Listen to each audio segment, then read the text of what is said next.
જય ભીમ, નમસ્કાર.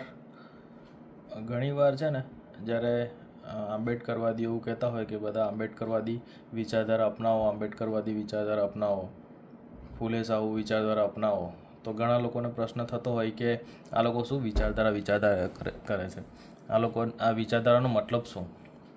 તો શોર્ટમાં એ લોકો માટે આજે સમજાવું. જો આંબેડકરવાદી વિચારધારાનો અર્થ બહુ જ સિમ્પલ અને સરળ છે. ખાલી એમનું કહેવાનું એટલું જ છે કે આપણા મહામાનવો એવું વિચારતા હતા અને એવું માનતા હતા કે આપણે કોઈ પણ મનુષ્યને જાતિ, ધર્મ, લિંગ અથવા સંપ્રદાયના આધારે એનો શોષણ ના થવું જોઈએ. દરેકને સમાન અધિકાર મળવા જોઈએ અને દરેકને સાથે સમાન વ્યવહાર થવો જોઈએ.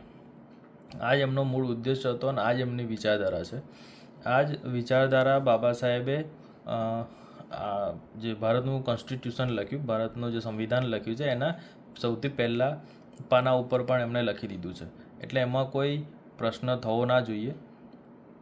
અને એમાં ભારતના અને બીજા દેશોના પણ જે પણ લોકો કોઈ પણ જાતિના હોય ને કોઈ પણ ધર્મના હોય, જે લોકો પણ આપણા મહામાનવોની વિચારધારાને માને છે અને સમજે છે, એટલે એને ઇમ્પ્લિમેન્ટ કરવાની કોશિશ કરી રહ્યા છે દરેક લોકો.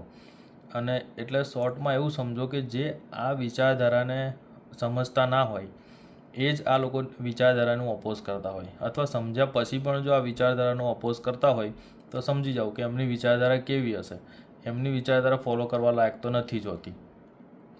અને આ બાબા સાહેબની વિચારધારા એવું પણ કહે છે કે જે લોકો શૈક્ષણિક રીતે અને સામાજિક રીતે પછાત છે એમને એવા અવસર પણ આપવામાં આવે સાથે સાથે કે જે બીજા સમાજ જે ફોરવર્ડ ક્લાસના લોકો છે એમની સરખામણી કરી શકે. માત્ર સમાનતા ખાલી પૈસાના આધારે જ નહીં પણ સામાજિક અને શૈક્ષણિક રીતે પણ સમાનતા કરી શકે અને એ લોકોનો બરાબરી કરી શકે. એ જ બાબા સાહેબની વિચારધારા છે. જય ભીમ.